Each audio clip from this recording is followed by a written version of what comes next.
I'm the president, Chris Walker, a.k.a. Jimmy Hoffa. And right now you're watching B Shine. Salute.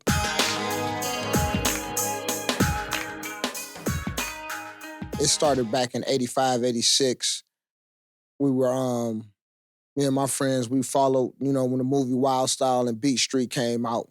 We just ran with it. We were outside breakdancing and everything, finding water pool boxes. Couldn't wait for somebody to get a brand new refrigerator or stove so we could snatch that box up and split it up and start backspinning, And from there, I was always creative. I used to draw a lot and things of that nature, and I just found a knack for writing these rhymes. You know what I mean? And then shortly after that, me and a couple of fellas on the block, we created a little rap group. Shout out to Papa Smurf and Ace in the Place. That's my nigga Shantae and my nigga Romero, you know what I'm saying? And I had an older god brother that was getting a little bit of money back then. And he was like, y'all boys kind of good. And then next thing you know, we up there at Aspen Records. I'm going to see how many of y'all remember that. Aspen Records cut our first joint. I think I was like in the 7th grade. You feel me? But that's that's how I got my early start in the music. Besides going into the studio for the first time, it was this hip hop party at Wheels. And my god brother, he was DJ Unknown back then. And one of my family members on his side of the family was rapping. And we had an opportunity to get down there, me and the fellas, and he got us in there. You know what I mean? And we had an opportunity just to spit a couple of lines. We were scared to death, but just that thrill, that adrenaline rush we got back in that late 80s, Instantly, I started rhyming. I fell in love with the rhyming all through grade school. And when I got to high school, I started to get better. And then I started challenging cats, you know what I mean? Because the battling thing was pretty prominent back then, And I started to make a name for myself because I always had a vocabulary. I used to hate vocabulary words in grade school. But now, certain words, a lot of cats were just shunning away, and I had such a large vocabulary, I was killing them with the words, They sitting there trying to figure out what did he just say? I'm like, right, go look it up, buddy. I just dissed you. You know what I mean? Back in the day, before I became the president, my name was Bad Luck. And the whole theory behind that, I was bad luck to other MCs. So I was kind of overly aggressive, especially for my size. You know what I mean? Because I'm kind of short. About 5'7.5", 8, give or take some inches or two. And I just started to gain momentum just out of the respect. Going to the hip-hop shop, you couldn't actually just walk into there and get a microphone. You would stand there and you think they would just pass it to you, but it'll go in front of your face about 7 or 8 times. And then you'll walk out of there and an hour and a half later like, darn, I ain't even touched the damn mic. You feel me? So I had to bully my way in, grab the microphone, and I started to gain notoriety from there. I met up with my good friend, may rest in paradise, Big Cobb. Shout out to Big Cobb, And he kind of took me from the battle MC that I was from the hip-hop shop days and taught me how to create actual songs.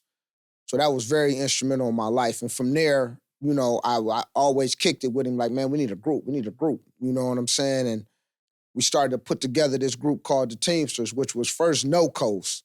And it was funny that we came up with the name No Coast. This was before Weber had his group. Shout out to my nigga Glock 9, Low Life and them. They had a group named No Coast. So it was a big tiff about it. So Cobb set up this big battle between them. We was gonna battle for the name, you know what I'm saying? And I was the only MC to show up. So I'm in there with these guys, and I know some of them personally, so they don't really know I'm with the other group.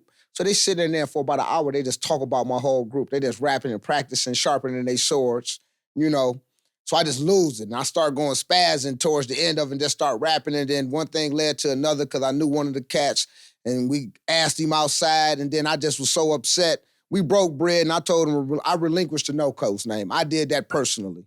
Said, y'all can have it. We more creative than that. Went home, got with my fellas in the hood, and to make a long story short, through some process of a little bit of drinking and good smoking, we ended up with the name Teamsters. And I remember calling Cobb about it, because I told him, I said, the name of the group is Teamsters, and I'm the president, Jimmy Hoffa. So he kind of chuckled like, oh, you the president? I'm like, yeah, I'm the president. I thought of it. It's my group. That's the name of it. And he was like, no, we still gonna be No Coast. It's a way of life. I said, okay, this is what y'all do. I said, y'all be No Coast, and I'm gonna be the Teamsters Local 313 Rap's first lyrical union, flat out. You know what I'm saying? And about week and a half, 2 weeks later, he called me and conceded. And there you go, the birth of the Teamsters. And this is right after we had acquired Fat Father and Love Joy and them cats from Anthony Singleton, because we were handpicking cats all over the city, especially young cats who had a bunch of talent, just raw talent. This one is definitely classic. Cobb was an apprentice for Mark and Jeff Bass at Basement Studios, which is the studio where Eminem was doing his thing at Marshall. So Cobb had put me up on a gang, and it was a big battle at the hip hop shop. Proof was still alive. Rest in peace, Big Proof.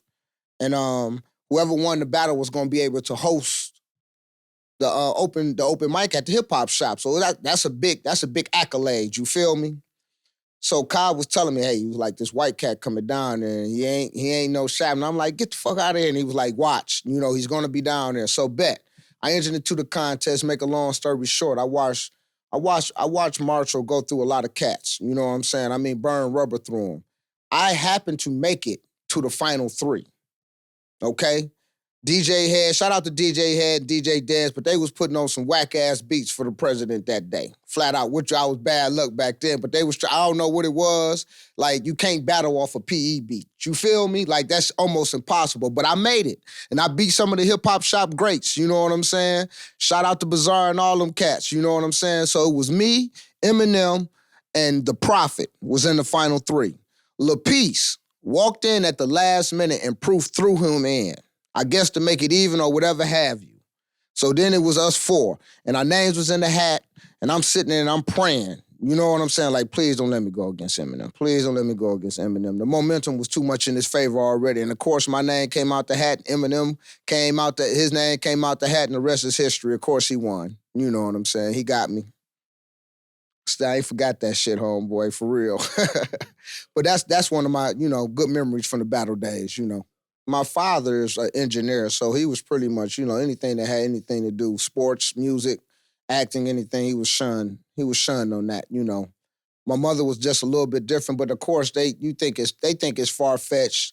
They didn't know a lot about hip hop and didn't know actually how talented their son was. I mean, it took, until my latter years, and then for them to actually come out and actually start paying attention to what I was doing, it was like, whoa.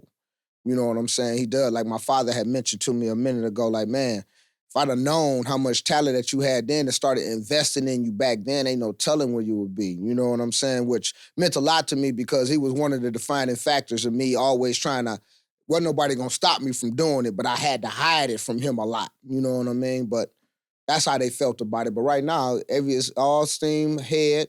Everybody's behind me 110%, so it's a good feeling right now. I mean, first of all, the only other group that rivaled us was the Almighty Dreadnoughts as far as numbers.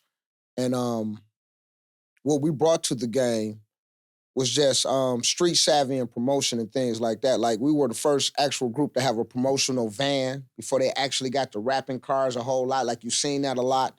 We were the first group to have one of those. We were the first group to use all-weather promotional signs like the ones they use for elections that can take the rain, hail, sleet, or snow. We use those for promotional signs. And we brought more so just being able to create good music on a song-based level. You know what I'm saying? Everything didn't have to be necessarily street grind and things of that nature. So that's what the Teamsters were really known about. And a bunch of unity, you know what I'm saying? With our brothers, our cousins, the Almighty Dreadnoughts, and within that mist, we created the extended family, which you will hear cats say X-Fam. You know what I'm saying? So it was just a wealth of knowledge and a wealth of talent that was at everybody's fingertip, and we all gelled together. You know what I'm saying? That's the biggest thing from the Teamsters era. After the Teamsters, pretty much the demise of the group, I had to, reinvent myself. So I created a group called the Rotten Club, and we gained momentum fast. So that was a real big pivotal point because at that point I was pretty much out in limbo, didn't know what I was going to do, and when I created that group, it just breathed a whole nother life into me. And we got classic shows where did the last show with the Lush, and the Lush is a big deal. You know what I'm saying? We performed there twice, but we had the opportunity to do the very last show with the Lush. And every show is like our showmanship really was a step above a lot of the cats. Like, we had veteran groups that we were going up against, and we just had them beat because I was so in tune, and to bring up to the present, it's just, I constantly keep reinventing myself. The president is a title, means I'm a leader, you know what I'm saying? But I know how to follow because good leaders do know how to follow. So all that gelled together, just my aura and my energy, that's where it came to about right now. You know what I mean? It feel good. I got a new project coming out in the new year called The Inauguration, my solo LP that's been long awaited. And I feel good about authentic Detroit hip hop. You know what I mean? And it's nothing against what they're doing in today's hip hop. I respect everybody for doing their trade. And I do like some of it, you know what I'm saying? But I came from that era where words mattered, you know what I'm saying? Concepts mattered, you know what I'm saying? Having a vocabulary mattered, you know what I'm saying? A thought process mattered. Everything wasn't negative. You did have positive to bring the yin and yang about to complete the whole circle. So I just wish a lot more cats would come back to that. You know what I'm saying? Because hip hop controls a lot of things and we're definitely influencing the young minds. And until we get it together and start influencing them in the right direction, because back then, man, I can get any type of hip hop I wanted. If I wanted some gangster shit, I knew where to go to. If I wanted something political, I know where to go to. If I wanted to party, I knew where to go to. If I wanted something uplifting, I knew where to go to. We had these plethora of different artists that did that. And right now it's just being one-sided, you know what I'm saying? And me being who I am, which is a 100% genuine guy, you know what I'm saying? Loyalty is a rare character that you find in people. And I've been fortunate and been blessed to be surrounded by such good friends in the music community that have become like relatives, blood relatives, you know what I mean? So it puts me in this type of energy and room where other people talk about you and things that start to happen, just like this whole interview thing jumped off. You know what I mean? It was just some mental telepathy things go on, seeds being planted, and bam, I'm right here. You know what I'm saying? Things work out. Shout out to Brian, you know what I'm saying? The Fat Father, you feel me? And Slaughter for getting me down here, you know? President keep it 100. Hopefully the people will remember that one thing the president did bring to the table was authentic, emotionally driven music. You know what I mean? That any cat can feel. That's all I want to be remembered for. You know what I'm saying? Of course, making a couple dollars so that my kids can live off a couple of things. You know what I mean? But I just want to be remembered for making authentic Detroit hip hop, and all the pioneers and the cats that my predecessors and the cats after me, deep down inside, they know exactly what I'm talking about. You know what I'm saying? That's it.